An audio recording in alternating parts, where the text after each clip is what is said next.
Saúdo a todas e todos, registro de início que é um prazer, uma satisfação participar deste congresso, estar inserida neste momento, ainda que por essa modalidade virtual. De início, gostaria de apresentar algumas premissas a partir das quais o tema relativo ao projeto de vida dos povos indígenas será desenvolvido rapidamente por meio dessa breve apresentação. De início, parte-se da perspectiva de que a globalização, da evidência, na verdade, de que a globalização tem acentuado as desigualdades sociais, regionais, entre países e aprofundado, assim, as injustiças, incrementando também as ideias e os ideais de homogeneização e de uniformização levados a efeito, iniciadas pela modernidade.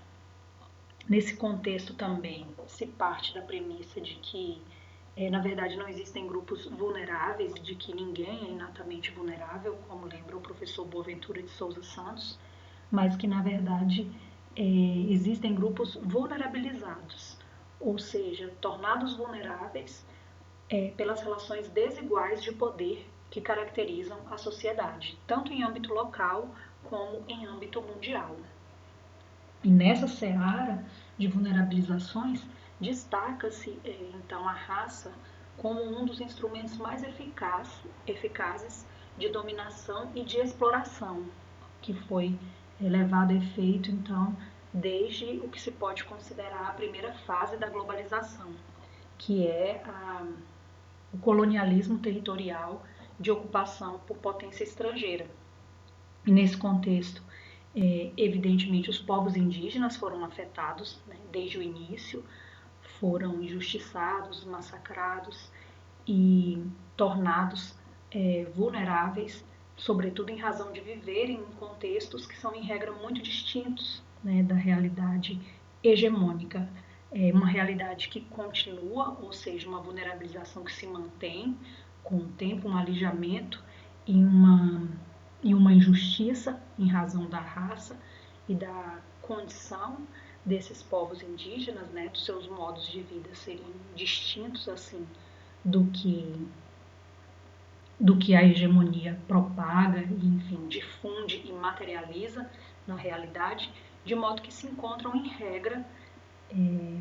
alijados tanto dos processos de reconhecimento quanto dos processos também de representação e redistribuição, para usar então as dimensões de desigualdade que são apontadas por Nancy Fraser.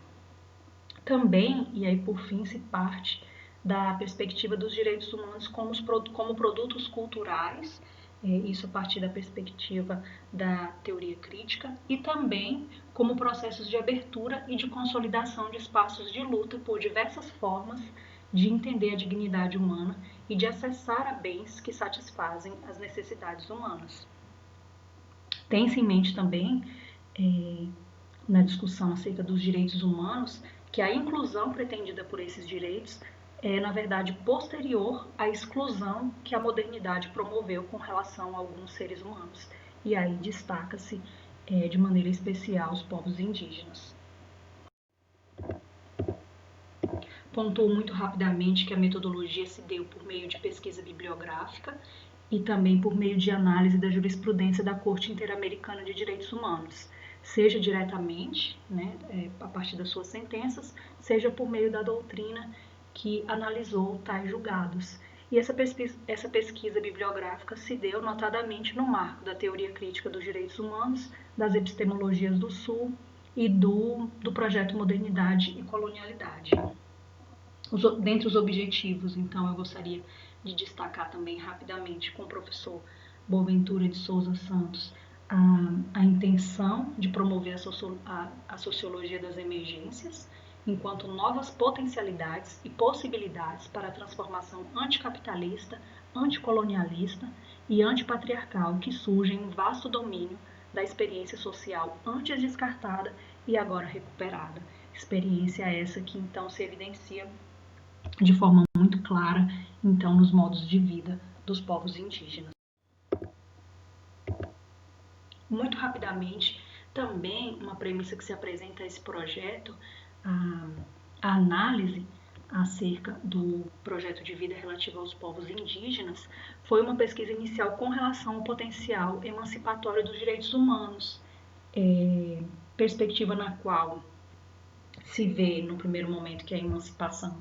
conduz à matriz kantiana de autonomia. No entanto, essa não é a compreensão de emancipação que se pretende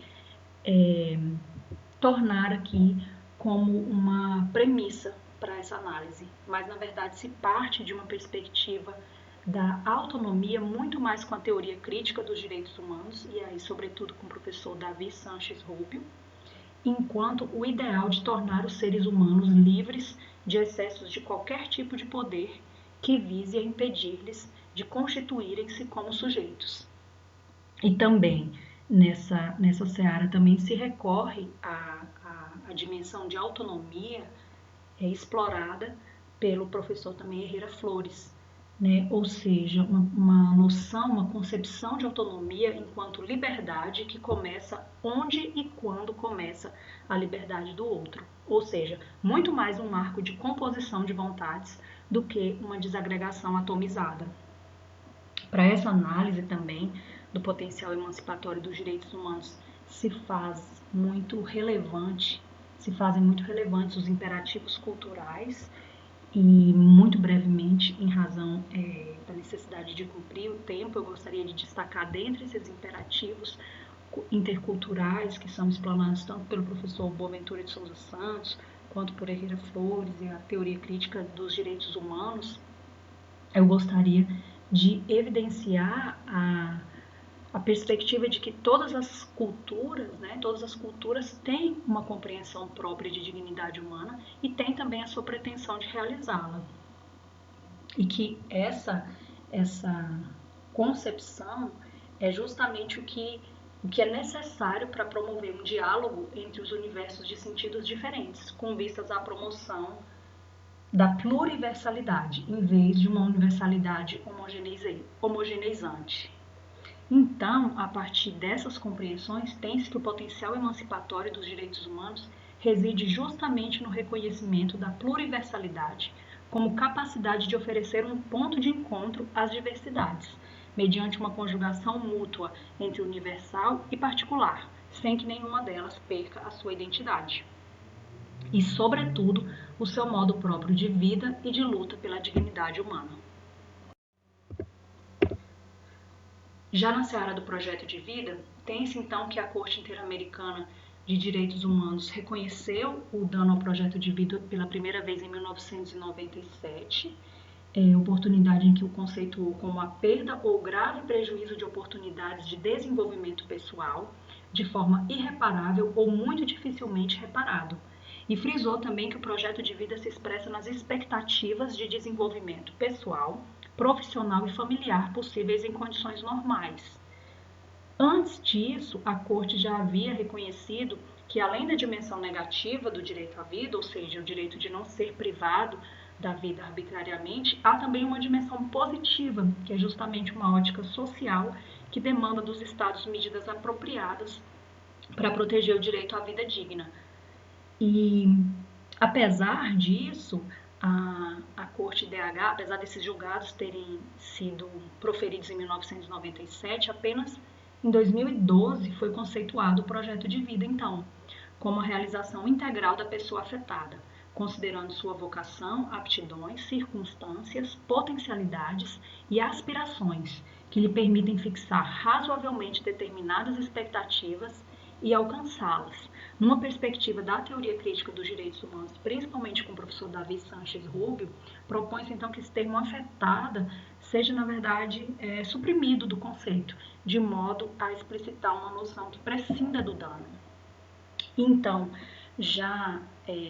entrando de alguma forma na seara dos povos indígenas, a Corte Interamericana dos Direitos Humanos reconheceu o dano ao projeto de pós-vida em 2006, antes mesmo de conceituar o projeto de vida, sobre o qual falamos anteriormente, e ele reconheceu essa nova espécie de dano, né, na esteira do que do que defendeu o juiz Cansado Trindade, foi reconhecido então um dano espiritual com relação aos povos indígenas, que tem em conta os vivos em suas relações com os mortos. E nessa ocasião, inclusive, foi frisado que os valores fundamentais dos povos indígenas são valores largamente olvidados e perdidos pelos filhos e filhas das revoluções industriais e comunicativas ou outras involuções, desde a perspectiva. Além do dano ao projeto de pós-vida, tem-se então, para essa análise em que se faz aqui uma defesa do conceito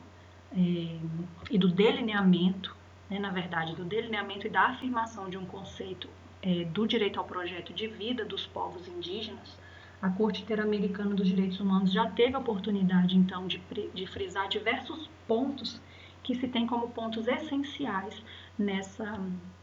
nesse direito ao projeto de vida. Então, a Corte reconheceu, por exemplo, que a relação com a terra levada a efeito pelos povos indígenas não é uma mera questão de posse e produção, mas um elemento material e espiritual que os povos indígenas devem gozar plenamente,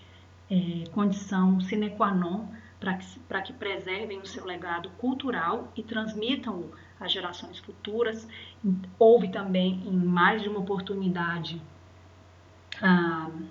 a evidência com relação ao território, esse locus no qual se exercem todos os demais direitos, e também se frisou o dever do Estado de garantir a propriedade efetiva dos povos indígenas, né, abster-se, seja por meio de seus agentes ou de terceiros, de afetarem a existência, o uso, o gozo, o valor do território, e também de interferir no controle e no uso do território e dos recursos naturais. Foi frisado também pela Corte o direito à consulta prévia, como uma das dimensões fundamentais para garantir o direito ao território e também à identidade cultural, e a saúde, um direito que merece uma relevância especial nesse momento. Com relação à saúde, a Corte IDH reconheceu que esse direito com relação aos povos indígenas tem uma dimensão coletiva e que inclui cuidados preventivos, práticas curativas e medicinas tradicionais, ou seja, essa dimensão coletiva que tanto tem nos ensinar neste momento pelo qual atravessamos agora. E recentemente, no caso julgado contra a Argentina já em 2020, a Corte IDH reconheceu de forma autônoma os direitos humanos ao meio ambiente sadio, à água e à alimentação, isso tudo numa situação em que foi apreciado direitos relativos aos povos indígenas.